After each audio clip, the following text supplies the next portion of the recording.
Hello my dear students, I hope you people are fine. So in this video, let us continue with the chapter Typical Configuration of Computer System. In our previous video, we have already started with the topic that is bus and the different types of bus.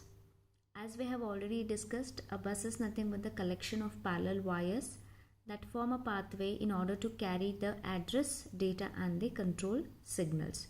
So bus is nothing but they are the set of wires that usually carry your data, and each wire is having capability to transfer a single bit at a time. So therefore the width of the bus depends upon the number of wires present in that. It might be 16, 32, 128 wires.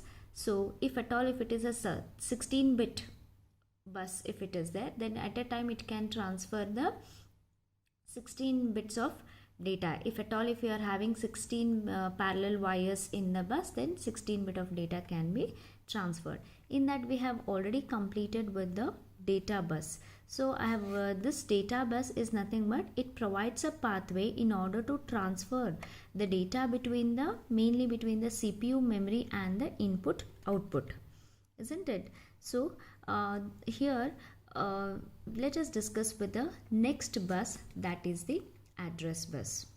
So this data bus, so as I have shown here, this is nothing but the data bus. So all these parallel wires, you can say they are the bus. Fine. So this data bus, it is in turn connected with the address bus in order to get the memory location for the address to read and write. Say for an example, suppose when the CPU and the memory wants to communicate with each other, they want to send the data. CPU wants to send the data to the memory for the storage purpose. Then CPU should know the memory location, into which memory location it can store the data, isn't it? So in that case, what happens? The address bus comes into picture. I would like to show here. See, this is the RAM slot and this is the CPU or your processor socket. Whenever now data is being sent through these wires, understood? Now whenever the CPU wants to communicate with this RAM slot, it has to know in which memory location it can store the data or it can read the data. In order to get the memory location, a request will be sent by the CPU through the address bus. Okay, so the CPU will decide what memory location which memory location the data has to be stored, and that memory location request will be sent by the address bus to the memory location. In that particular RAM slot, what it will do, it will accept that address. In that particular address, the data it will allow the CPU to store, and the data will be sent through the data bus. So therefore this data bus, it is in turn connected to the address bus, okay, in order to get the memory location address in order to read or to write the contents to the memory for purpose of the data transfer. Read and write in the sense what? Read means whenever the CPU wants the data from memory location, when it wants to fetch the data, then it is read. Write means whenever the CPU after processing any of the computation, if the CPU wants to store that into the memory, a copy of that it wants to store into the memory, then that is nothing but the write operation. So when there is a data transfer, then obviously CPU has to make use of the address bus from which I am getting the memory location into which we can the CPU can read or write. So therefore this address bus actually connects the CPU and the RAM with the set of wires, similarly as that of the data bus. Here the width of this address bus is actually determined by the maximum number of memory location that the computer can have. So how we have the width of this data bus? It has been determined depending upon the number of number of wires present. In the same way, we do also have the width of the address bus, which determines depending upon the maximum that memory location that the computer can have. I'll give an example for easy understanding. Suppose if this processor, if it is a 16-bit address, then it can address 2 raised to 16 bytes which means it can address 2 raised to 16 means 65,536 different memory locations you can have, and it can transfer up to 16 bit of a data at a time. Suppose if your processor is of 16 bytes address, if it is there, then how I'll get to know how many memory location my RAM slot can have? That is 2 raised to 16 times. 2 raised to 16 means that is 65,536 memory locations I'll be able to have in this RAM socket. Understood? So the width of this address bus depending upon the maximum of number of memory location that the CPU can have. I hope you are able to understand. One more example I'll give you. Suppose for example, if my processor is like Pentium Pro or Pentium 2 or Pentium 3 or 4, all those such kinds of processor is having about 36-bit address bus they are having.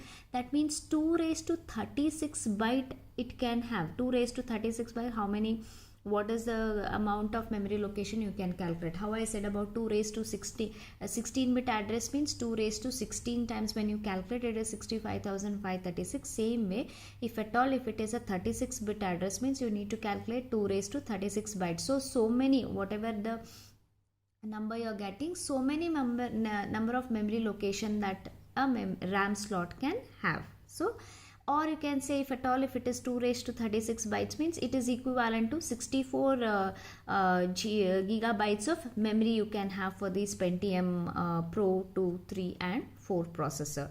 So usually presently now all your computer system have a bus speed varying from 100 megahertz to 400 megahertz. I hope you are able to understand what is the purpose of this address bus. Whenever I have to transfer the data or exchange the data between CPU and the RAM slot, I obviously have to use the data bus to transfer the data, but I have to in turn also use the address bus in order to fetch the memory location where I need to read and write the contents. Moving on to that is the control bus. Okay, so control bus, it usually it carries the control information between the CPU and the other devices within the computer system, where we know that data bus actually carries the actual data, okay, that is being processed, and the address bus holds the memory location. Similarly, the control bus usually it carries the signals that report the status of the various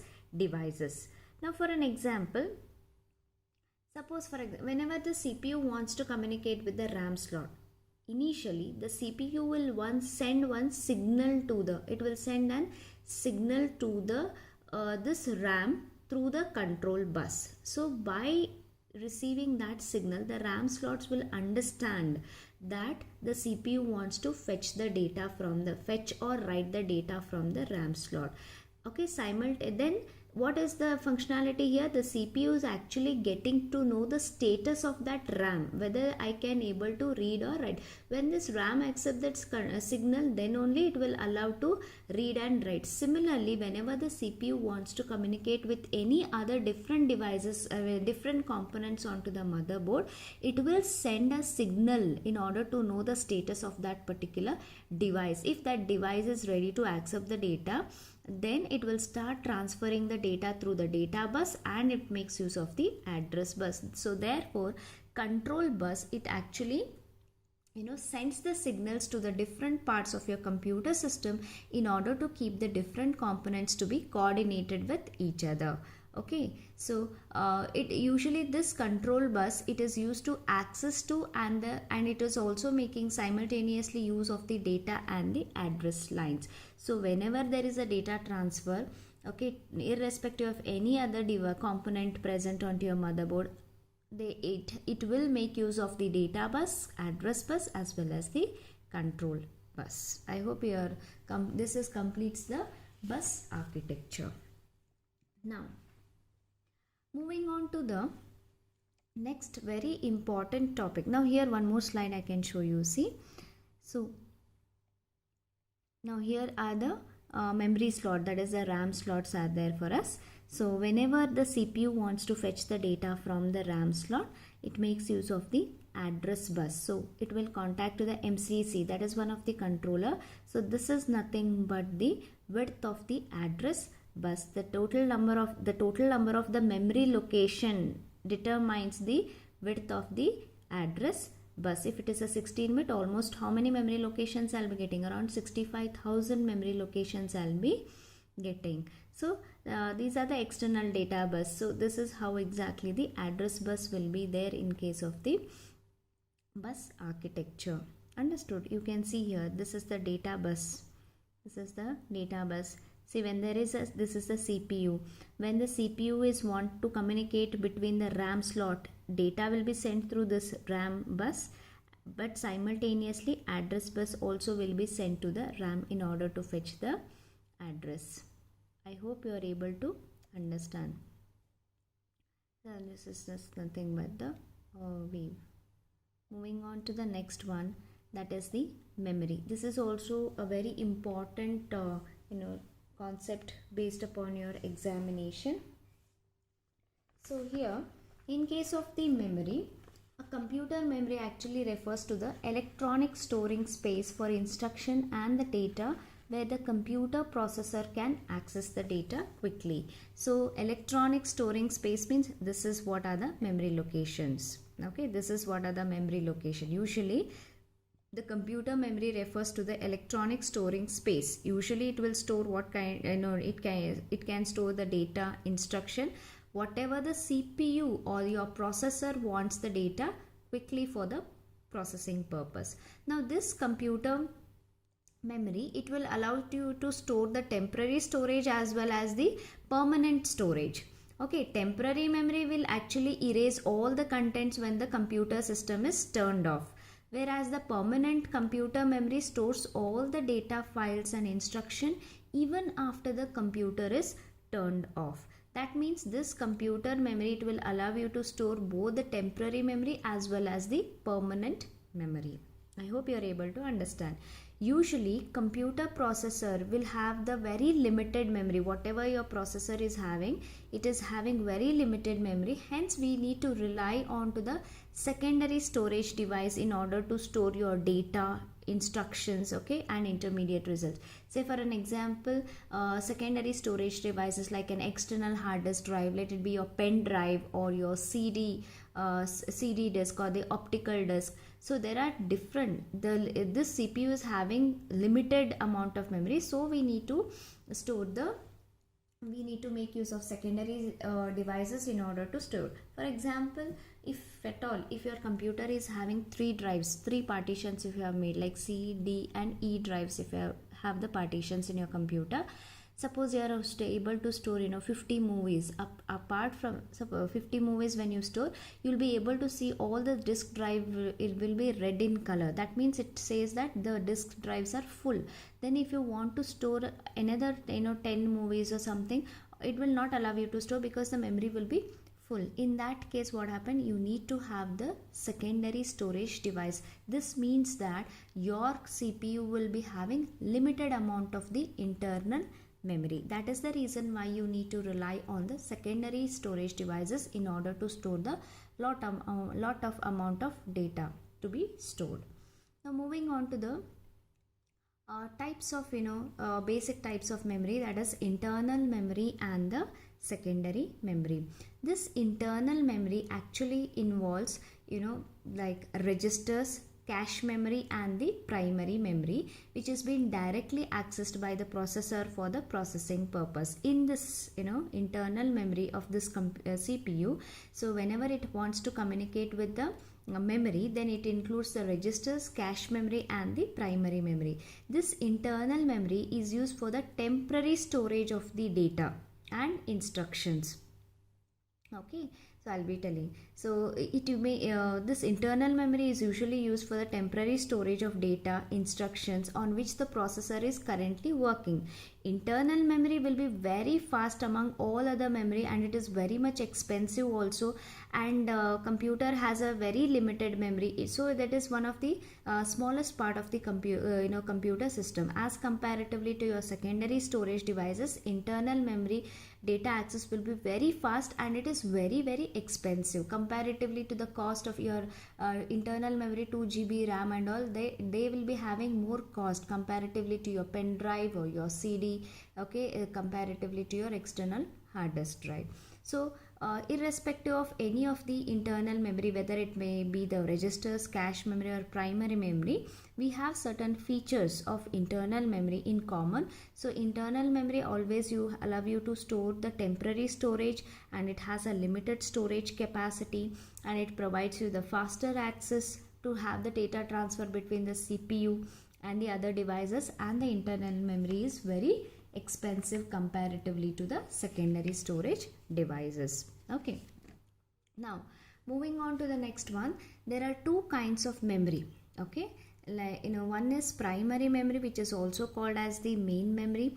The other one is the secondary memory. First we will discuss about the primary memory. So before I discuss, let me show this one slide. Here this CPU is having internally with register ALU. This is actually the control unit. Okay, so whenever they need to exchange the information between the CPU and the memory, so this is nothing but the data, and this is nothing but the address. So data to memory, the data from memory, address. So this is nothing but your data bus, and this is nothing but your address bus. Okay, now this we are having one hierarchy, memory accessing levels of the processor. So in total we have secondary storage devices, we have like hard disk and magnetic tape, and then internal memory of our computer system is register memory, cache memory and the main memory of the RAM, just now what I said. So this architecture will tell us, see, storage capacity will be increasing as per this. Register will be having less storage capacity than cache memory. Cache memory will have less capacity than main memory. But comparatively to all these three, hard disk is having more than the magnetic tape. But accessing time is also increasing. Accessing time for the processor for make use of this register is very less. Then comparatively to the register, it is more in case of cache memory. Comparatively to the cache memory, it is more in case of RAM. That means whenever the CPU wants to exchange the information between that CPU and the random access memory, first it makes use of the register memory. That is why the accessing time is less. Then it will pass through the cache memory. Cache memory in turn will fetch the data from the random access memory.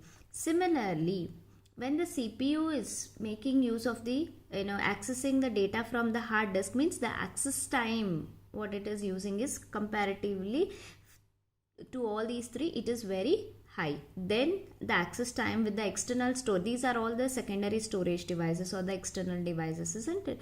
So again it is access time is more, but the storage capacity in this hard disk and magnetic tape is quite more comparatively to the register, cache and the main memory. I hope you are able to understand this. Okay, so I'll just give an introduction to the primary memory.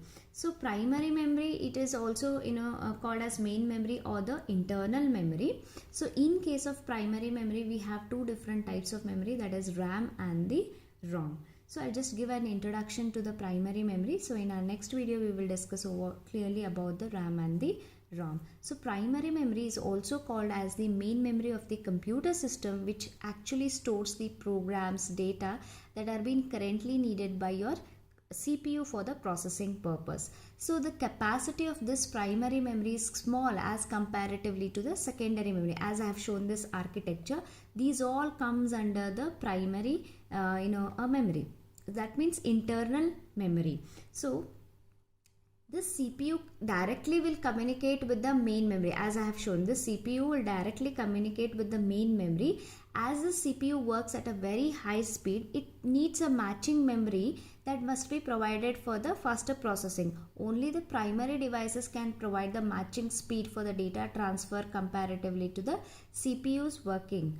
Okay, so it is what kind of data is being stored in the primary memory is It contains a copy of operating system or the application programs. It may temporarily store the data, that is input data provided by your keyboard for the processing, and it may also store the intermediate results which are being required by the given by the CPU for the processing. So these kinds of data will be usually stored in the primary memory. So in our next video, we will discuss what exactly the primary memory is and what are the different types of primary memory like RAM and ROM. Students, I hope you are able to understand. Solve the assignments. Take care of yourself. Thank you.